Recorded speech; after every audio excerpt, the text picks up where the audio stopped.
পশ্চিমবঙ্গ বিধানসভা নির্বাচন আগত পায়, এই আবহে একটা সর্বভারতীয় জনপ্রিয় সংস্থা বা এজেন্সি সমীক্ষা চালিয়েছিল পশ্চিমবঙ্গ বিধানসভা নির্বাচন নিয়ে।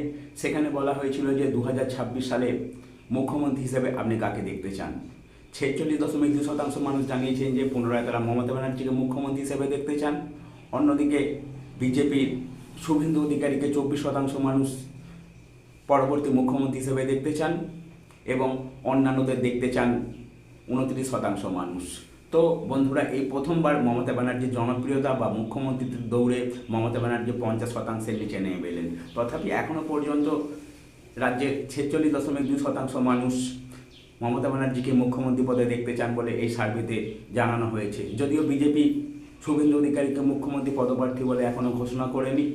যদি বিজেপি শুভেন্দুকে মুখ্যমন্ত্রী পদপ্রার্থী হিসেবে ঘোষণা করে, তাহলে শুভেন্দু হয়তো মমতা ব্যানার্জির সঙ্গে টক্কর দিতে পারবে। তো